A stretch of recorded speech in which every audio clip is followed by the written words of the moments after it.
in decision making. This is part 2 of session 3, so some of you were participating in this morning.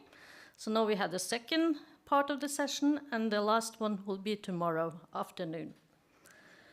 So for this afternoon, we have 4 presentations. We will start with Mia Bennett from University of Washington. And after that, Seija Toluntie will come. She's from the Natural Resource Institute in Finland. And the third is Nathalie Labonnet from SINTEF. And then we have digitally Rannveig Olavsdottir from University of Iceland. My name is Vigdis Nygaard.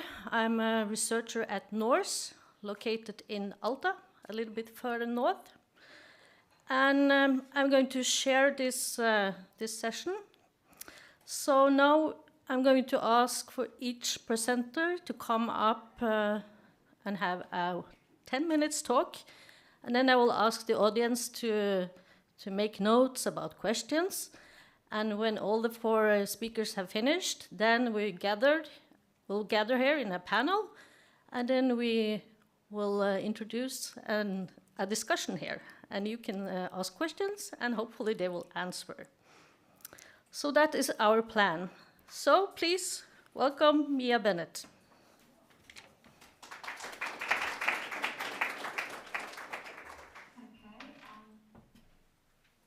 All right. Thank you so much, Vigdis, for the introduction and for chairing the session.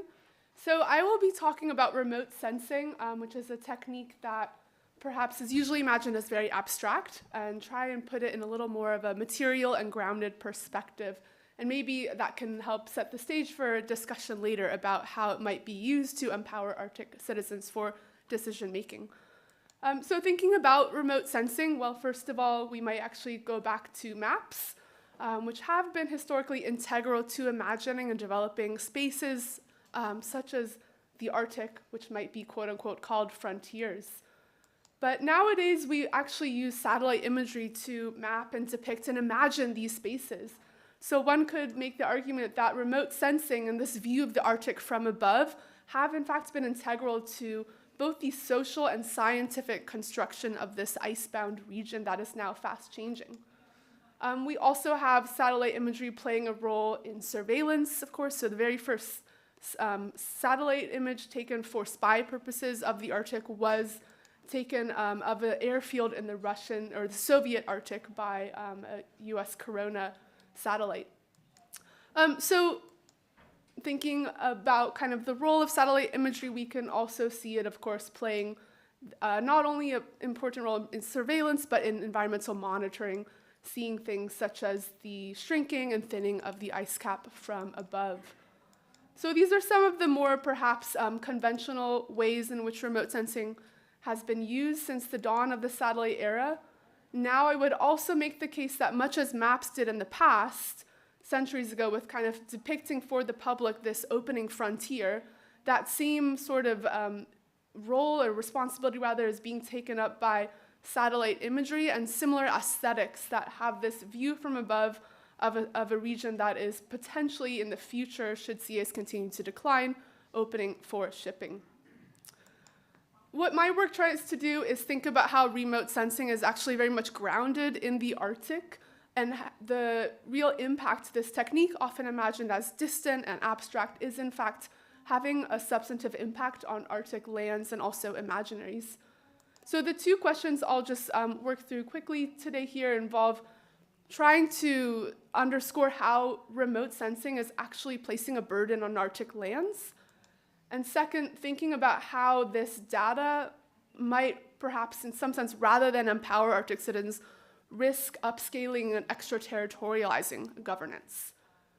So for the first question here, thinking about the kind of land impacts of remote sensing infrastructures, we might actually go all the way back to the Cold War, thinking about infrastructures on land that were designed to try and gather information at a distance about, let's say, an enemy target without making contact with it. That would have been the now infamous DEW line, the distant early warning line stations, which were built from Alaska across Canada to Greenland in places such as Utqiagvik. where you can see them some of them still on the horizon today, various sorts of remnants of that infrastructure. So remote sensing, again, we mostly think of satellites and things far up in orbit, but we also see this older legacy of similar infrastructures on the Arctic tundra. So there's a sort of earthworks involved in building these infrastructures, which you see here back during the Cold War.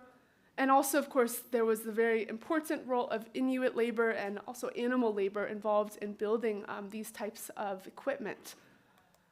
Going into the archival records, we can also see the real cultural impact that these infrastructures, once again imagined as so distantiated, had on these communities, which is perhaps just a kind of cautionary tale of how if these infrastructures which are being built which are being built today in places from Andoya to Kiruna to the United Kingdom, as there are new infrastructures taking place to support space-based observation today, thinking about the past more problematic histories.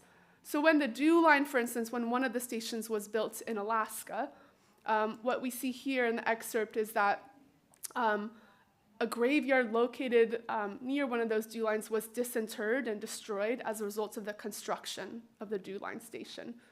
At the same time, ice cellars were also destroyed. So there was actually this kind of underground digging up of bodies of ice cellars in order to support this surveillance from above. So ice cellars are quite common in Alaska's North Slope, used to store whale meat, other marine mammal meat for sustenance for the community. So we could think about these invisible impacts made very much real for Arctic communities. When we're looking into the present period, when we see this new interest in developing infrastructure on the ground to now support space-based satellites, we're seeing, again, this disproportionate demand being placed on circumpolar lands. And that impact can actually be seen, not ironically, from space. So the Svalbard satellite station in Norway, where there are no ice cellars, of course, but so a different kind of cultural context to the landscape, of course, but we can still see how there's a kind of increase to this antenna farm, if you will, of these infrastructures downlinking data from polar orbiting satellites as they pass overhead.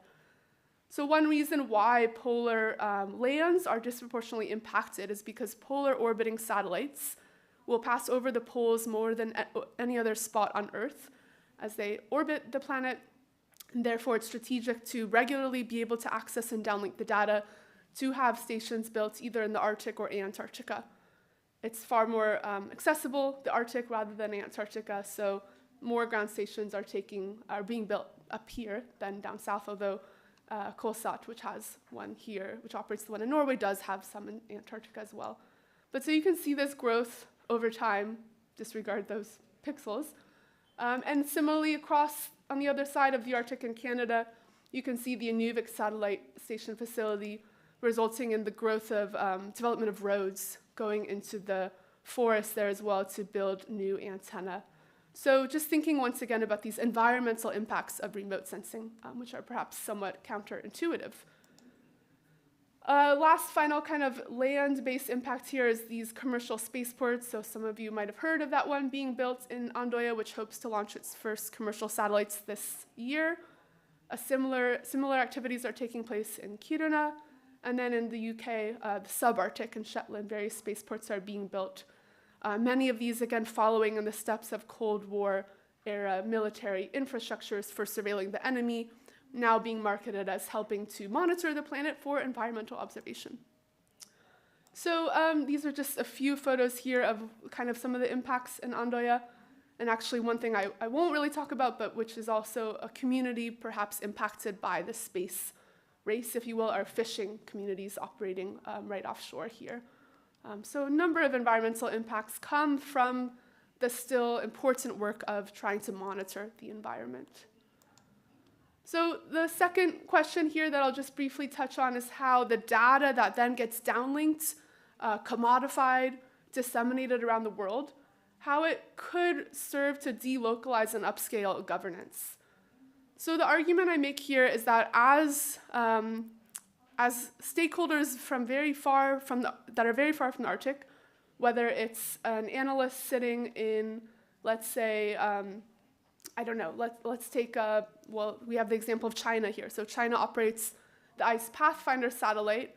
China is seeking to become a satellite power and also an Arctic stakeholder. So China is able to now generate reams of data about this region in which it doesn't have territory, but in which it very much wants to have a say. And with this sort of data that is increasingly privileged and sought after by all sorts of international actors to make informed decisions, other actors like China are holding this sort of knowledge, which helps perhaps to legitimize their place at the table, so to speak. So these sorts of remote observations made, whether in low Earth orbit or even in the high seas, those sorts of observations centered and based in the commons may in fact risk marginalizing observations drawn in the field or local and indigenous knowledge as well. We see a lot of interest from high-level Arctic and international organizations in data generated by satellites and other remote observing networks. And so it's just kind of a potential consequence to consider that data, rather than territory, may in fact actually in the future be leveraged to intervene in regional and global governance with the argument that it helps to make informed decisions. So in conclusion here, satellite imagery historically has helped to perceive, surveil, and imagine the Arctic region, much in the way that maps did before. We now see that very compelling visual data taking that role. Remote sensing, although thought of as abstract, in fact does have environmental impacts, and those go across the whole cycle from antennas to launching of satellites. And third and finally, remote sensing is really important for monitoring the Earth, for seeing what's happening from very precise scales to the planetary scale, but it may risk delocalizing governance. So I will end there. Thank you.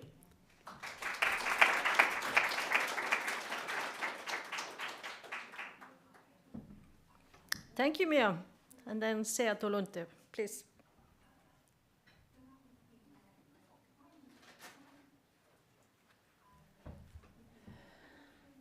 So, good afternoon. It's nice to continue with a bit other types of maps here. So, I'm talking about public participation GIS, which is also a mapping, but this is especially the idea is how to involve local people and kind of common people into planning and decision making more. So that is always a problem. And I think those of you who were in the morning session know about Arctic Hubs project already. And here this PPGIS is especially applied to tourism context. And in Arctic Hubs we have several tourism hubs, so-called, so central tourism places like Nuuk in Greenland, Westfjords in Iceland, then Suðuroy in Faroe Islands, and in Scandinavia we have Inari and Kittilä in Finland, and then Varanger in Norway. So the question of this community involvement, of course we could have applied this PPGIS, and we have actually, to other industries, but tourism is special because it's kind of a complex system. It doesn't have this kind of environmental impact assessment, for example, as in mining, because it kind of grows more randomly, and there are small companies using nature areas, acting in the area, and you don't really, the locals cannot really guide the growth in that sense and the use of land. Tourism is of course really important for generating economic growth for the small remote communities. It's in many places it's the only growing industry actually. But still there is this question of local acceptance, which grows also along tourism growth. And to improve this kind of sustainable, socially sustainable tourism development, it's really important to include local people, local inhabitants to development and to that growth together with decision makers and other stakeholders. And this public participation GIS, it's one possibility which we have quite kind of tried to apply and develop as a participatory tool. And it helps to say where something happens. this location is really important. If you compare, it can be used also as a kind of normal survey, but this locating issues is really important. And it's kind of, usually it's online, but of course the kind of, it has been started, it has been used like paper maps, and that can be done, of course. And this being online, it has both benefits and some shortcomings, because benefit is that maybe people who don't come to like some meetings never, so they can participate still by using these at home and putting their opinions. And it might reach like young people easier. But then this shortcoming is that it needs skills to use computer or mobile phone or so. And it's not representative sample, so people whoever can use it, but of course we ask about background knowledge. And in the map you can see that you can pose any kind of question, of course, and people can then, when they click the place, there opens that kind of question. They can be like structured questions, but they can be also these kind of open-ended questions. And I'm showing here some experiences from 5 of our hubs, so-called tourism hubs. And actually these respondents, it's a bit wrong because they are responsees and not really respondents. But what we have got out from Inari in Finland, you can see the red area, so many of the markings were concentrating on same area and saying that they don't want, the respondents don't want that area is developed for tourism. They want to keep it like a wilderness area and no more hotels to that area. So that was one message that we got. And also a message which was very strong when they put things on a map was that places where there is already existing tourism, they want to develop those places and not all around the wilderness areas. Generally, the attitude was quite favorable for tourism in Inari, but there were controversial issues. So this spread of tourism to wilderness areas, then this coexistence of dogs, husky dogs, reindeer, and so on, and the disturbance of daily life of local residents, because tourists don't really understand where the private gardens start. They don't have fences around their gardens, so they come to the houses. And from Suðuroy, Faroe Islands, situation is a bit different because the tourism is just started to grow, so it's kind of a growing tourism market. But we can see on the map that there are maybe same places which are marked as places they don't want to have tourists and places they want to develop tourism. So that we can kind of show with these maps this kind of controversial places or kind of hotspots which might be conflictual. And anyway, one of the most important questions in the Faroe Islands was this question of public right of access. That doesn't really exist in the Faroes, but people have traditional ways to use the lands. And then the new types, when tourists are going to the outfields, that is becoming a problem, and it was quite visible in these questionnaires. In Nuuk, Greenland, there was really small group answering, but still it showed that there are different opinions locally. So local community is not one, but it's very divided in many ways. But anyway, there was a lot of this kind of environmental issues raised in these answers. And this local collaboration, everybody saw this really important that they are asked about their opinion. And there are also, you can see that these environmental issues are more dividing views than, for example, economic income. This is not on a map, but this is something, of course, we can ask, and we did ask these issues in all places, so we got kind of similar answers from all, or answers to the same questions from all these locations. And then we had Varanger Fjord. So they were expecting or wanting to have more tourism, but not cruise ship tourism. That was something that was not really wanted. Sustainability is of course emphasized, but that's also something that should be asked more closely. there are a lot of dots which I'm not going to explain, and also this word cloud, which shows what were the important issues.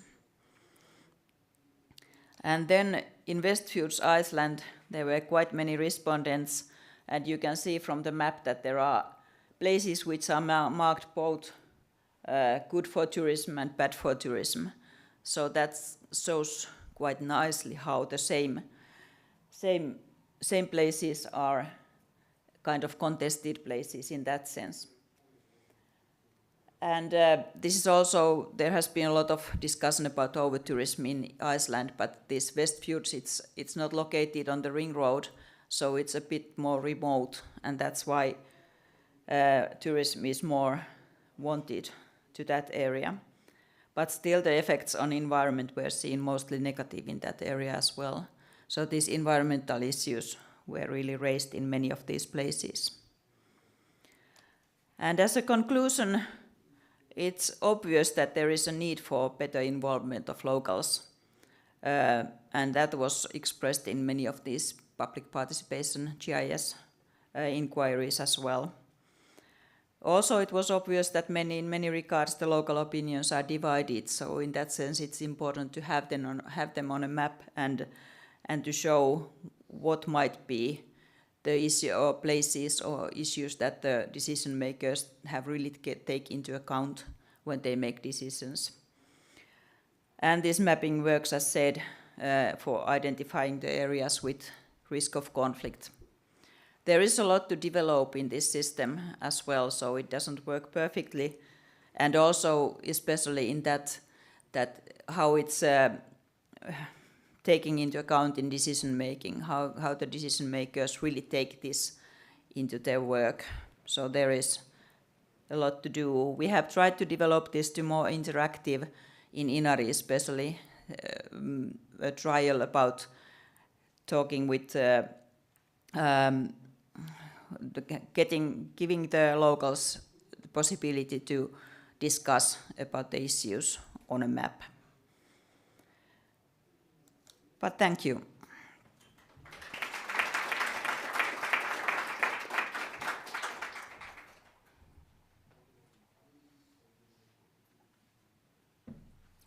Thank you, Sam. So, and I will ask Natalie to come to the floor. Yes? Yes? No? Yes, that's the one. Yeah, my name is Natalie Labonot. I'm working at SINTEF, which is one of the largest research institutes in Scandinavia, and I'm leading a group of bright researchers working with developing digital tools for the built environment. So today I'm going to talk about the interface of those tools to the people in the context of climate adaptation in the Arctic regions.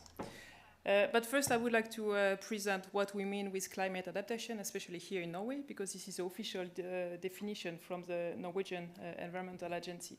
So it's three-sides definition. First, we have to understand the consequences of climate change. That's the first step here. And then we have to take measures for either reducing the risk or exploiting the opportunities. This is the picture in the background is from Hans storm, which was a very extreme event which occurred in Norway last August last year. As you can see, it's flooding over very large areas in South Norway. More than 4 billion Norwegian kroner, so a bit more than 400 million euros damages, one of the most costly weather events in the whole history of Norway. This is exactly climate adaptation. We know that those types of events are going to occur more often and probably even in a more extreme form. So we have to take measures for that. The problem, or not the problem, but like one part of the solution is people. We have to understand that people, they are part of the solution, but in order to be a part of the solution, they have to see and understand the problem. And this has been developed earlier in the key session just before. This is not from Norway. This is from New York City in 2010. A huge snowstorm in December, more than 50 centimeters snow in less than 17 hours, I think. So you can imagine the chaos. All the airports were closed and everything. And you have this man in the middle, right? He's innovative. He's, thinking out of the box and skiing in the middle of New York City. That's one guy. Everyone else is like lost. So my point is that if we want people to be part of the solution in climate adaptation, we have to take care of everyone, everywhere, right? Everywhere, especially in Norway or in the high north context, is kind of challenging because you have to have a very multi-scale approach to it, right? We are in Tromsø here. This is a city, obviously, but you also have a lot of remote communities that you have to take care of as well, right? So you have to have this multi-scale approach. And on top of that, you have like a huge diversity for both geographical, societal, and biodiversity, ecological landscapes as well, right? So my point is that the climate adaptation problem is a complex one, especially in the high north, where you have all those different factors or dimensions to take into account. Our approach is to use digital solutions for involving people and raising the engagement of citizens, or the engagement level of citizens. So one solution that we tested is developing augmented reality, AR, augmented reality tool. This is a pilot from the ARV project, which is a Horizon 2020 project. We have a pilot in Oslo, and it's a school which is going to build 2 new buildings and to renovate another one. We want to have citizens to engage in the project so that they can feel ownership and they can, think about what impact their choice have. So what they are doing, they are using an iPad or your iPhone. You are seeing the new building in your, augmented reality solution, and then you feel like you have the freedom to choose exactly which cladding or which glass or which whatever you want in the design of the building. At the same time, you are informed about the consequences of your choices because you have this carbon footprint of the building, which is kind of, automatically updated depending on your choices, right? So that's one way to engage people about how they are interacting with the built environment, for example, in the context of sustainability or climate adaptation. Another one, a bit above augmented reality, is virtual reality. Let's see if this works. It does, that's fine. Those are my colleagues. So 80 people from my 80 researchers for the department I'm a part of. They are, trying virtual reality tools. Here, the task that they have to do is to grab different pieces of a city and to assemble all together in the way they want, right? You can see that it's a lot of different profiles, young ones, less young ones, right?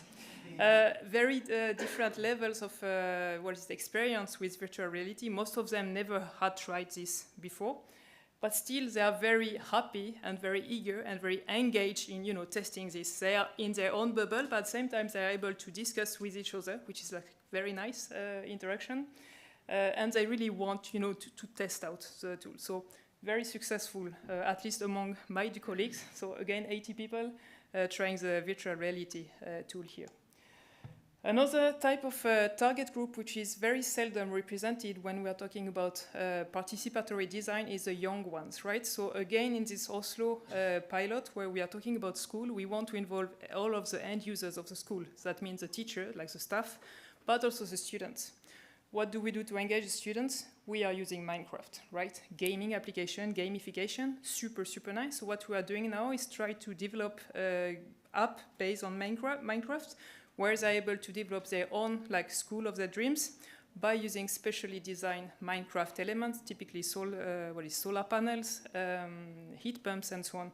And again, at the same time, they have this knowledge about the sustainability level that they're able to achieve by placing or choosing those different elements here. Very nice. And the last one is a huge research project that we had in Norway called Klima 2050.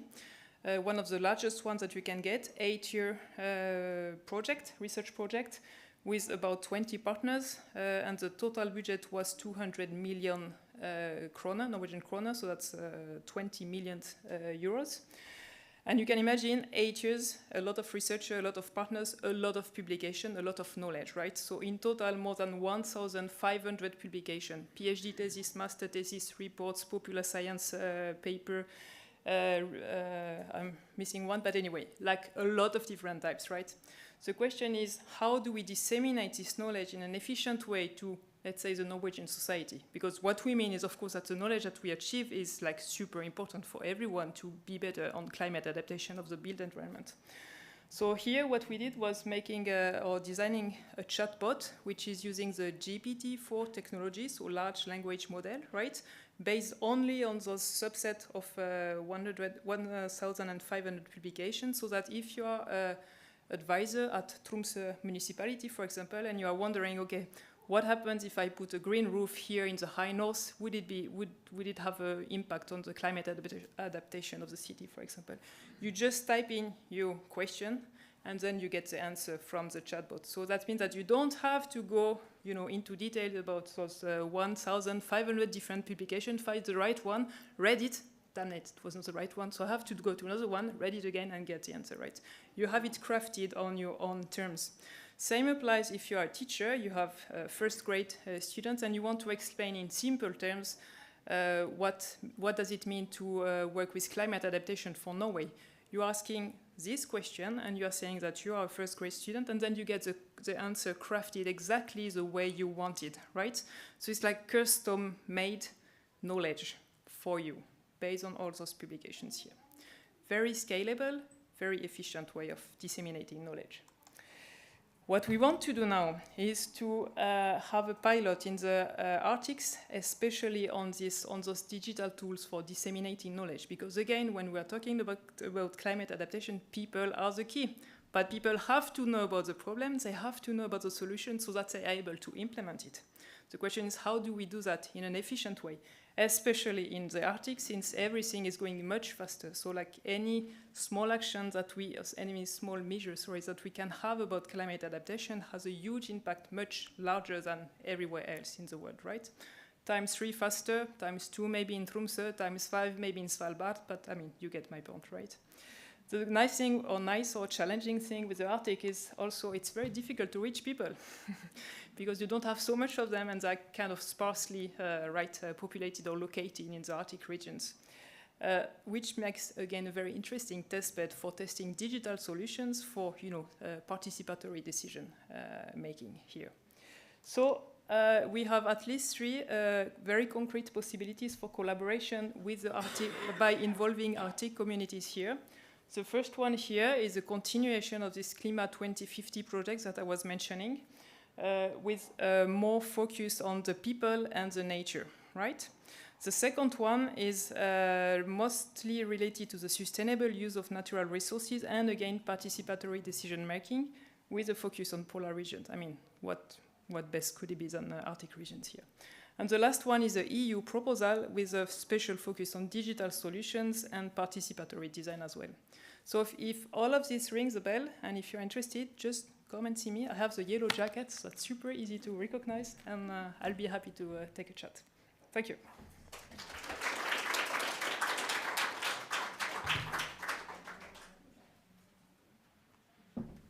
Thank you so much, Natalie. So now it's Rannveig from Iceland, now trying to connect to us from Oslo. Do you have control there? Hey, Rannveig. Hi, do you see me? Can you share the presentation yourself, or do you want the technical stuff here to do it? Yeah, I can do that. Let me see. What do you see now? Yeah, presentation mode. Yeah. Is it okay? Not yet, but yep, there it is. Yep. Fine. Okay. Okay, thank you, Vigdís. And it's a pity not being there with you, but we are spending our time here at the airport in Oslo instead. This project is still in process, meaning that all your feedback would be very valuable for us in the continuation. My name is Rannveig Ólafsdóttir. I'm professor at the University in Iceland, and with me in this project are my colleagues from the University of Iceland and partners in the Arctic Hub project that I understand now that you have heard a lot about. This is this is a part of a larger project named the Arctic Hub, and it's a huge Horizon 2020 project and a huge project with over 20 partners in 10 countries. One of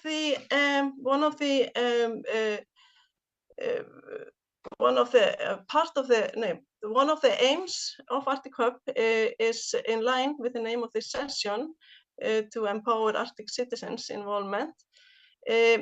SLO, Social License to Operate, is one tool that has been used to achieve that goal in industries such as mining and forestries.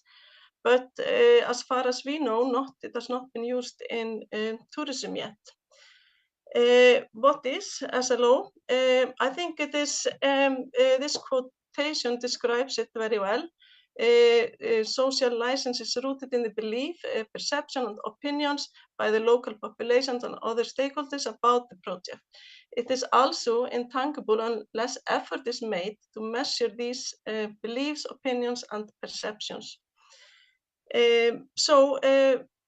SLO is not an administrative license granted by the authorities, but an interactive process to create and maintain acceptance and trust. The process towards the trust has been divided into 3 steps, according to those that are most worked with this concept. And if the process has, now my favorite word in English, legitimacy, you excuse me, and credibility, it gets accepted. Approval is then based on combination of credibility or a high credibility and the presence of trust. There are, however, many levels of trust, the highest one being when the locals are identify themselves with the business or the industry. This process is not unidirectional and can be very bumpy.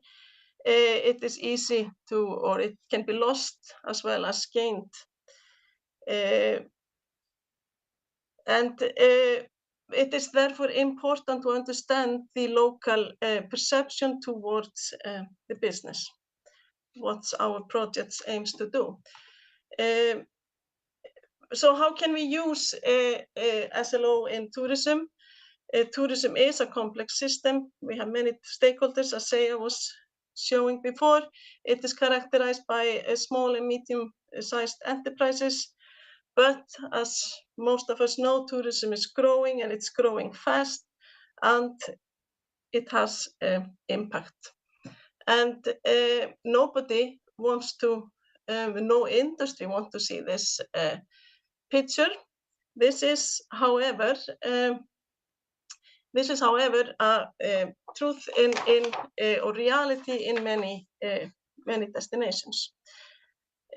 Even here in Norway, where these posters are taking, absolutely reflecting a lack of or total absence of trust. And the conflict seems to be increasing. These headlines are taking from cruise tourism in Faroes this summer, and taking us to our aims with this part, with this project in the Arctic Hubs. And our general aim is to evaluate whether or how acceptance and trust in cruise and tourism can be enhanced by analyzing the perception of cruise passengers as well as the perception of local stakeholders and those engaged in governance of the cruise sector. We seek to answer questions like how do cruise visitors and local stakeholders experience tourism in an Arctic Hub destination? What does such a visit mean to places like Westfjords, our case study, and Suðurá in this special project that I forgot to mention before? It's 2 Arctic Hubs, those 2. And how may SLO be fed into a local and a regional policy around the tourism to improve sustainability in the Arctic? We are using mixed methodological approach. We have been using focus groups meetings with cruise passengers. Where we stayed on a cruise ship for a couple of days. Also using methodology like participant observation, being ourselves the observants. And we also took focus group meetings, round the table meetings with stakeholders both in Ísafjörður and in Suðuroy and Faroe Islands. Just as I said in the beginning, this is in process. So just to give you a little glimpse into our very first results, but our stakeholders in Iceland, they in general consider the effects of cruise ships to be very positive for the communities in the Westfjords, indicating or drawing that from the great economic benefits these vessels brings, like many of them said. They also, as we discussed it further, one of the participants in the Westfjords finally said, well, I would say, because I started working on this just after 2000 and have been in the development from everyone being just insanely excited, so eager to this very interesting for the ships to come in this, and very happy with just the honor shown to us by the coming of the ships, you know, to the absolute inverse. So I would say that we should have needed to be more careful along the way, you know, with steering. I would say this summer it just ran over. It's just that the limits of tolerance were just really reached. So this was kind of showing, and we started discussing then the lack of control, as they said, was no control of the cruise ships there, and highlighted the need for a better management. And this kind of came and took us to that they said it was kind of it was the lack of conversation and information flow, or like they said, what is missing is the conversation between the two. That is kind of a crucial to have this flow of information.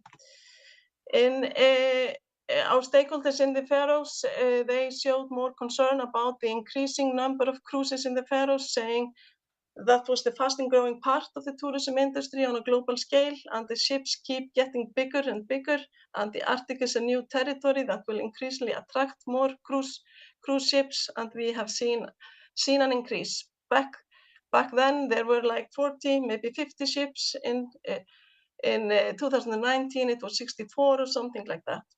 Now I think we have reached around 70, so we saw a growing tendency, and therefore we said that we need to be cautious about this part of the tourism. We must be more selective and try not to take in too many big cruise ships in the Faroes, because it is not sustainable. And our cruise ships passengers that we kind of gathered in a round the table discussion, what kind of was the highlights in our discussion with them was that the greatest interest was in getting in touch with the locals and with the local community, saying, for example, like I felt like the high point for me was that our tour guides were locals and told us about life. So that what I found most amazing was the guides who really shared what life is like here and where they were happy to share it. And we had numerous such comments like that. They also emphasize the importance of the locals, of local people taking part in the development of the tourism related to cruise ships, and showed really like a care of the because they wanted a special experience, and they were kind of aware that to do that and get that they needed this business needed management. Or just like one said, like that your countrymen need to have a stake in how it is we interact with you. If you don't want your communities overrun by, you know, very large cruise ships, then that is up to you to decide how to decide, because we are interested in being here, and we will be here on your terms, make terms that you like. So so our next step is, of course, to continue with this, but our highlight so far, what we are seeing is that the conversation is completely missing between the cruise companies and the destinations. It is at least in the Westfjords, it seems to be entirely economical driven business so far. It is also missing the conversation between destinations, that they could make a plan between. It is kind of the business is controlling and then where they want to go and where they want to stop. So there's no coherent plan between destination as far as we can see from our analysis so far. So the economic consideration seems to be a driving force, just as I mentioned. And with this, I say thank you.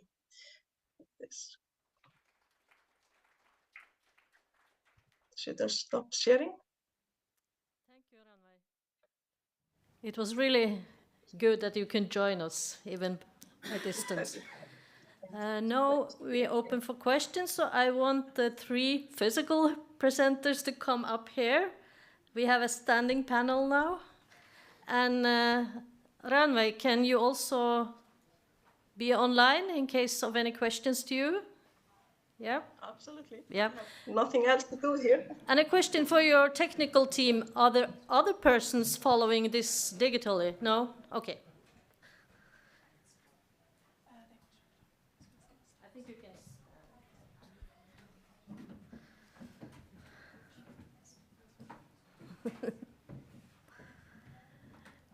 So this was really interesting to bring forth 4 different presentations about, well, different ways of citizen participation and use of digital tools. And I just wanted to open to those of you, Seija and also Natalie, who use digital tools. We see that this has many advantages using this. It can gain a lot of information, but maybe you can reflect also about the challenges. Are the people that you are not able to get to participate? Do you have some reflections on this? If I start, because I have the microphone. Yeah. So, yeah, of course there are problems, like when we are mapping these issues, there are people who don't want to put their knowledge on a map. There are that kind of sensitive issues, for example, that they don't want. If we try to get information, for example, about nature use of different groups, you don't want to put your fishing areas or your cloudberry picking areas or so. So there are that kind of things, but of course there are also, yeah, I think it depends, of course. So as I said at the end, so some people are of course more used to use these kind of digital tools, and young people and maybe middle-aged people, but then older people are hard to reach. And it was also in our case, we had made this kind of service for reindeer herders. So that was done kind of facilitated way, so that we invited them and then helped them to answer. And we also have had, like in IMSAN cafes, and so we have had meetings so that people can come and we can help them. It's not so easy, of course. And you referred to these remote regions where people are living there are not so many people living, so that's also a challenge because these are more used in big cities or towns. It's PPGIS is quite common in cities, but we have been trying to apply it to sparsely populated areas, so that is also something, how to get people to know about that and so on. But Thank you. Thank you. Out of our experience, we see that developing a digital tool is one thing, and making sure that people are going to use it is something else, right? Sure. So we have to pay attention to those two aspects, and especially in my team, we are like we have a lot of developers, like very technical people, and each time we have to remind ourselves that okay, we have to think about people, and hence people are important in any phase of development of digital tools. What we have been observing, especially in the VR session, I was quite worried. I'm a very technology enthusiast, so for me it's no problem of thinking this is going to be fun. But I was a bit worried because again it's like a lot of different profiles, even researcher people who are supposed to be curious and open to new things. But it actually went quite well, and I think that's because it's fun, that's one thing, and it's easy. And that's also something that we see with this gamification, like having the digital tool is something, but you have to have let's say an aim or something to to achieve or to be better at than your neighbor. And this is working quite well. So that's what we are trying to develop, those kind of gamification aspects in not any, but most of the digital tools that we are trying to develop, we try to put that or to implement this as well. Thank you. So, any questions from the audience? You are welcome. So we'll bring a microphone here. So just a moment. They're in the back.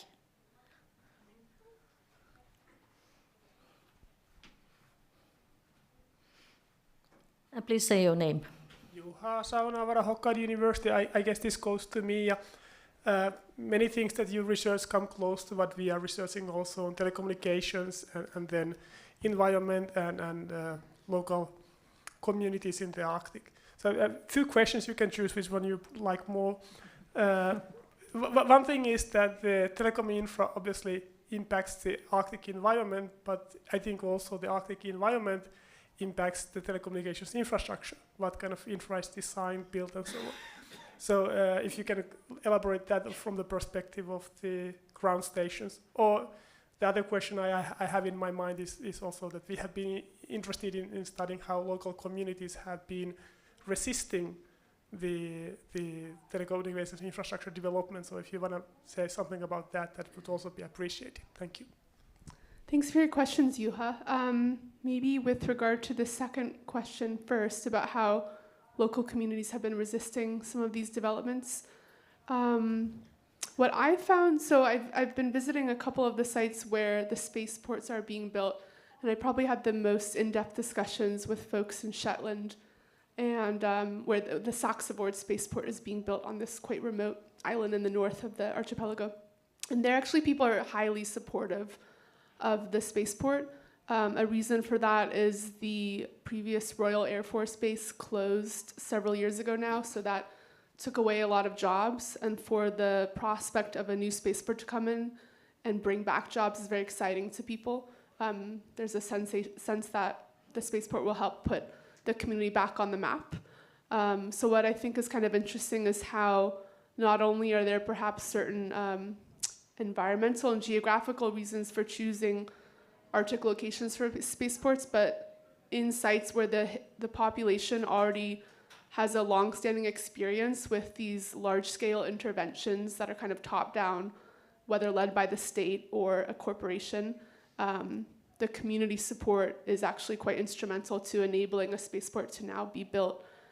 In terms of places where there is resistance that I haven't yet been, I'm quite curious about the Pacific Spaceport Complex in Kodiak, Alaska. So I'm planning to go there in March, and from what I've heard, there's a lot more controversy over that spaceport's operations. There has been consultation with the community, but the spaceport wants to expand, which might reduce access to beaches for local people.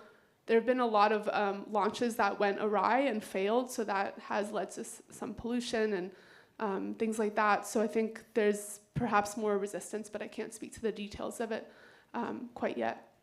And just quickly, your first question about these ground stations and some of the environmental conditions that are shaping where they're going in. Another reason I didn't mention is, for instance, having clear horizons is quite useful because the ground station needs to be able to downlink the data without obstructions such as trees. So a lot of places in the Arctic are treeless, so that's useful. I was just speaking to someone during the coffee break about a fiber optic cable that had been down for months up in Alaska, and that was because the ice had kind of severed it. That kind of issue could maybe be surmounted by the rise of something like Starlink.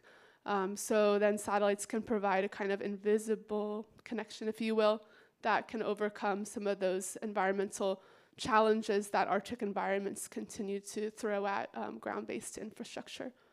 But yeah, I'll leave it there for now. Thanks. Mm-hmm. More questions? Yeah, where's the microphone now? Behind you. Thank you. Hi, Claire Buckley. I'm the Ambassador of Ireland to Norway and to Iceland, and sympathies to Randvig. Took me 4 attempts to get here. I suppose just a question. Tourism sustainability, it's something I think we're all grappling with no matter where we are. I'm just really interested to know, are there any examples that any of you have come across where good consultation is happening and where the rest of us can learn from that? Thanks. This was a question for you, Ranveig. We need sound. Thank. Yep. Yeah, you hear me? Yep. Yeah, that's a big question, and I think we would all like to have such an example to do. So I think all land, it doesn't matter if it is tourism or something else, it is all, we can never be, not everybody can agree, and that's our challenge, to work with these conflicts. And we will never have a conflict less tourism development. I don't think so. So our challenge is to how can we minimize these conflicts. So that's kind of what we are trying to do. And just like in the Westfjords, as Seija came in her presentation, that was kind of less developed as it is a more remote area, but still people there, they feel often that they have missed something in the big tourism development in other sites in Iceland, so they want to build it fast up there as well, while others don't want it. So I think it is increasing some kind of tools where we can have the local voices to participate in this development process that is of critical importance. But one solutions for all, I don't think exist. Not as far as I know. If I may continue, that was a good question in a sense that I think as researchers we are more paying attention to these conflictual issues than good practices, and I started to think about actually where it has worked. There are some attempts, I think in Finland, for example, the forest, the Metsähallitus, which covers the state-owned forests, and they have created that kind of cooperation groups in big tourist resorts just to solve the land use problems and so on. So I think this kind of course it's for decision makers and so on, it's quite time demanding and resource demanding to negotiate about everything, but that might be the only way to do it, so that people are really heard and also kind of details and all kind of local issues are really handled. But there are some attempts, I would say, but not so much. Yep. Microphone. Hi, Jonathan Carcott, also from the Arctic Hubs project. Yeah, and just in response to that question as well, we have observed that there's elements of good practice, for instance, engagement with certain corners of those involved in this receiving or developing of cruise tourism. So, for instance, in Isafjorda, there has been a sort of kind of positive connectivity through Harbour Master and other staff from councils, but there are gaps between not only participation but understanding of the nature of this complex patchwork which tourism is. And another gap is absolutely in the engagement with the companies and the businesses, both the onshore businesses in Iceland and also the cruise companies.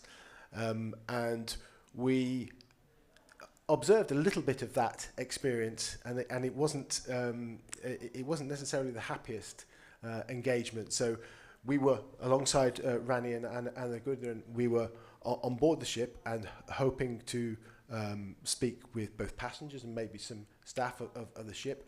And there is a nervousness. There's this question about trust is definitely needed to be built up, and also to have possibly different approaches, different ways. And I think Rani highlighted what I think we found useful is we had sort of mixed methods and mixed approaches. Sometimes we had the officials on shore. Other times we did have the opportunity to speak with the passengers, and we got some very interesting insights. So that has to continue. There's not a sort of quick fix or a panacea. And one of the critical aspects, I believe, is in getting each party and each stakeholder group not only being present together, but understanding and getting a sense of where the other is coming from to get a sort of a consensus. Mm-hmm. Yeah, there's one there behind.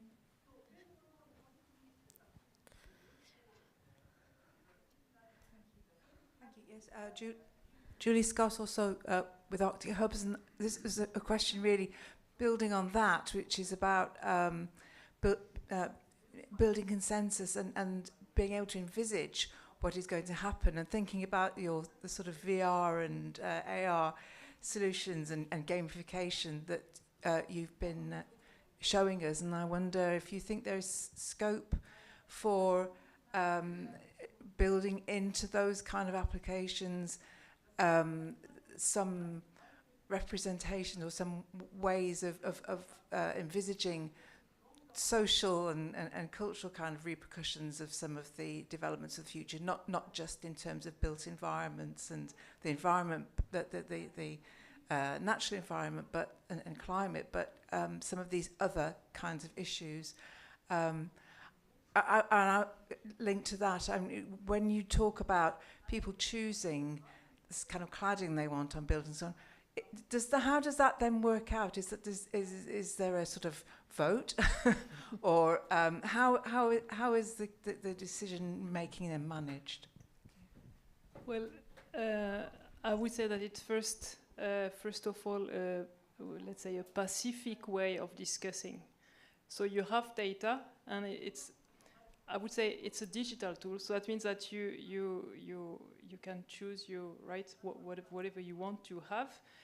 But you also get data from what all the participants have said, right? So there is no vote, but at least you have like a very clear and objective representation of what the opinion of everyone who has been involved means. And just this in itself is much more powerful, in my own opinion, than words, right? If you have people discussing, it's like words. It's very abstract ideas.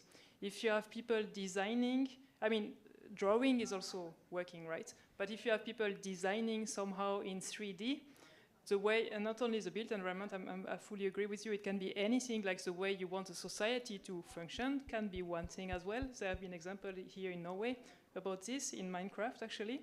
But then you have like a very clear and concrete representation of what people are thinking here, which is much more difficult if you just rely on words.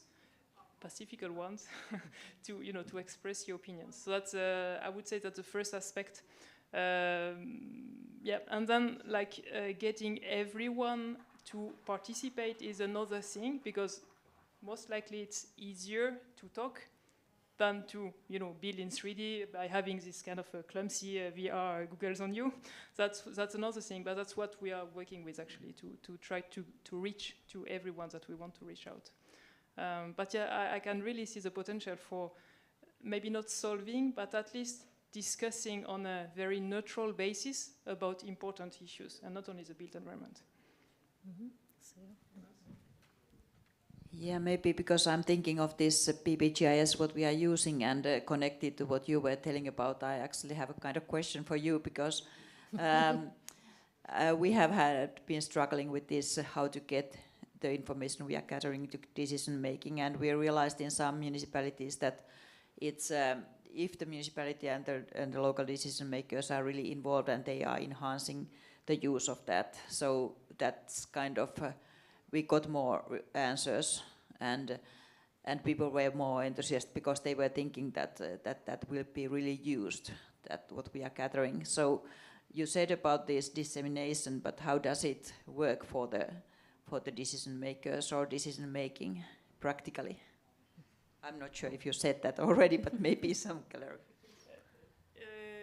If I'm just trying to summarize your question, you're asking how the dissemination of knowledge is working. So not the decision making, but like VR and everything you are collecting, kind of, or people are doing with gamification and so on. So how do you use the knowledge and how it's used in society? Yeah. I mean, as I was saying, there is no vote, so it's not like if most people are designing this way, it's going to be this way. But at least you have the knowledge about it, which you don't necessarily have if you are not, using those digital tools. I mean, not the same scale, I would say. And here, the scalability of digital tools, for me, is like the main selling point or selling argument, because, again, you can reach a lot of different people than if you really have to ask and have this survey and, ask people to spend 10 minutes filling out a survey. I mean, there are very few people who are very eager to do that, like very enthusiastic about it. But if you present the VR set or the gaming or whatever, the iPad, and say, okay, you know what, now you can see the building here or whatever, like the society that you want to build, and just tell us, design the way you want it to be. Usually people are like, more enthusiastic about it, about this. Somehow. I can. Okay. I can maybe add here that it is. I find the opportunity to collect data from the public is greatly increasing and has been, and there's also the varieties through, as you were showing us today with this Googles and collecting peoples and having a little bit fun with them. And also I'm thinking about all the apps that we have now and trying to get people to collect, and a lot of people are also putting them all their information self, but still it still remains a challenge for us to collect these data and in a sample that is representative. Just like we had our greatest problem in the Westfjords with collecting the PBGIS data was, for example, trying to reach to people from foreign origin, reach to older people, reach to the young kids.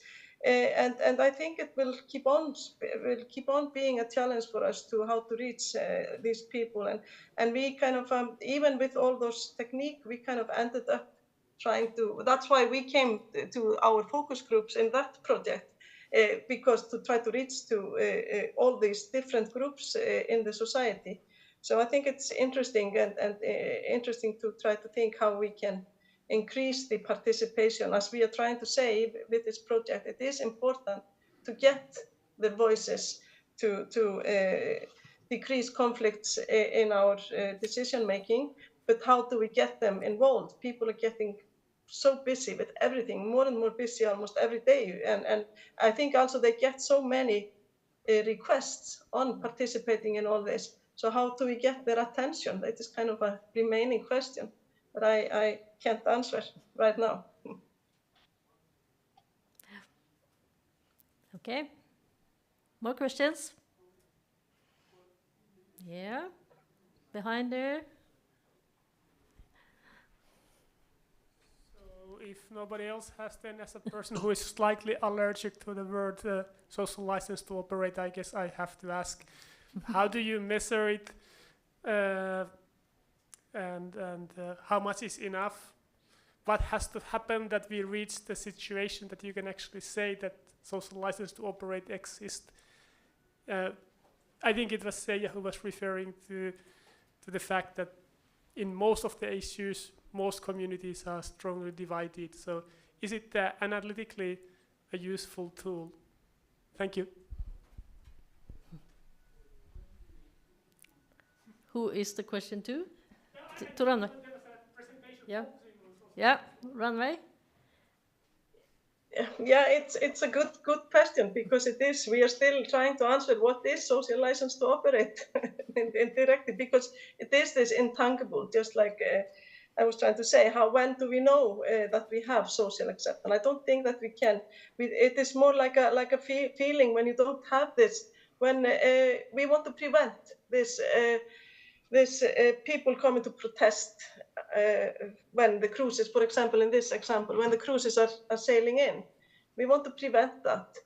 And if we don't have it, and we have people not protesting any, I think we can kind of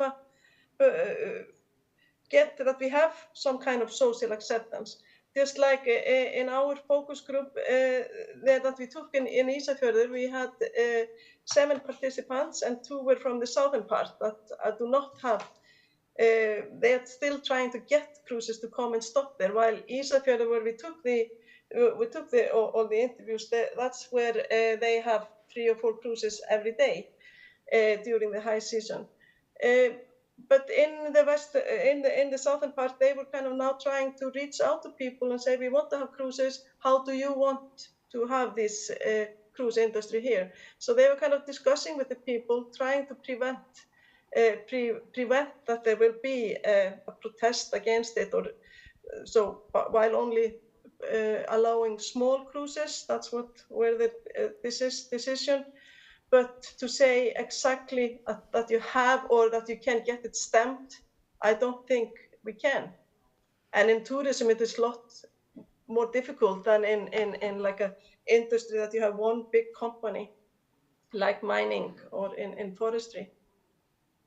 So, but it is challenging as well as getting all the different voices. Yeah, this is a question that we will work further with in the Arctic Hub project, and you can also listen to some presentations tomorrow about this subject. So, more questions? Yep.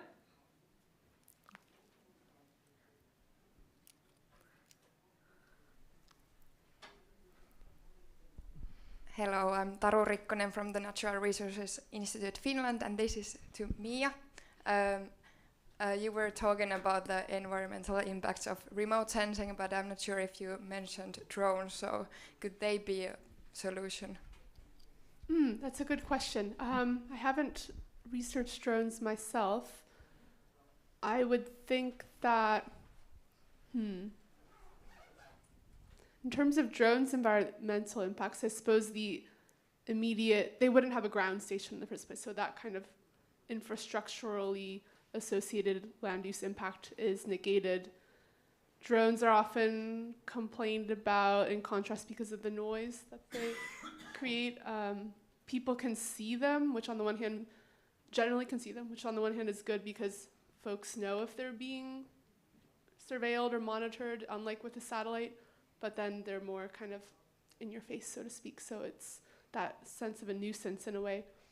But I do think that kind of moving away from environmental impacts, I suppose drones are a more democratic technology than satellites and do offer a lot of opportunities for citizens to then monitor their surrounding lands and resources. So what's called community drones are really taking off in places like the Amazon for a local community to be able to monitor deforestation and then get the image from the drone directly onto their phone in a way that is not always possible with satellite imagery and at a much higher resolution. So yeah, I think maybe drones could in some sense be a solution in some ways. they can be hard to maintain for really remote communities, like many kinds of technologies that are introduced from outside, but I think their benefits are still quite substantial in some cases. So it's a good example you brought up. Thank you. Yeah, I think we have some examples also, reindeer herding, using drones to surveillance the reindeers so they don't have to sit on their snowmobile all day. So there are some good examples also for using in really remote communities. Yeah. So, more questions? No? Any more comments from the presenters? No? Maybe I also have, again, a question for you about this empowerment of people. So how do you see this connection between this remote sensing and empowerment of people? Because I think we went kind of closer to the people level, but how do you see it? Well, I do think that, so even though satellite technology has its origins in the Cold War and an enemy, surveilling the enemy in this very kind of high state level technology, I think we've arrived at a time where many citizens can use the data, whether it's through Google Earth or, I mean, that's the main means by which people access the data. But I think it offers a lot of opportunities for the average person to be able to see change over time, both at a planetary scale and then in their own communities.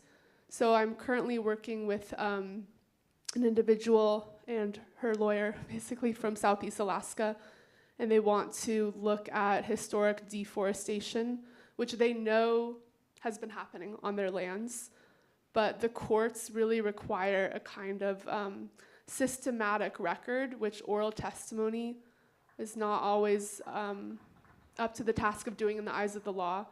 So they can then combine their own perspectives and corroborate that with satellite imagery in these kind of legal venues, which I think is exciting. And I'm also trying to help show this woman how she could use Google Earth herself and not need to come to a quote-unquote expert like myself. And I think the software is getting a lot easier as the years go on, where people don't need to have a degree in remote sensing to be able to work with the data. So I see it as having a lot of possibilities. At the same time, I think there's still going to be new problems that arise. So a lot of the really powerful high-resolution imagery is commercial and extremely expensive. But I think over time, the cost will come down and it will become more accessible, just in the way that publicly funded satellite imagery from ESA, from NASA, has been made available to the public on the internet worldwide. I think in the next 10 or so years, we'll see commercial satellite imagery gradually go that way too, which will just open up more opportunities for the public. So if I may continue from the PPGIS point of view, that's also one advantage which I didn't actually say in the presentation, that PPGIS can be used in a way because many kind of experts and organizations have their GIS, like they have these location maps and so on. So this can be used by kind of common people to show similarly exactly the locations. So that is one advantage that you can discuss. Maybe that has been used like in when mining companies come or forestry actions, and then reindeer herders can use that. That's in our project in Sweden. It's used like that. They can have their own maps, which are kind of comparable. So similarly, maybe that they can discuss in court with that kind of data. Thank you. Yeah. Any concluding remarks? No? Still no questions? I think we can conclude now. It has been a long day. Some of us have traveled even this morning. I think the four presenters, and especially Rannveig, who's very distant from us now, but she will come tomorrow to Tromsø. I will thank the technical staff for helping us and all the audience who followed us. And I encourage you to take part in the last leg of this session 3. It's tomorrow at 11:30, I think the same room, yeah? Since two of the presenters were from the Arctic Hubs project, I have put some flyers there on the corner. There is some information about webinar activities coming up. When is the first? Is it 8th of February? Yeah. So if you take this leaflet and you find this interesting, you can hear more about the details on and the dissemination from this project. So I thank you, all of you, and have a pleasant evening.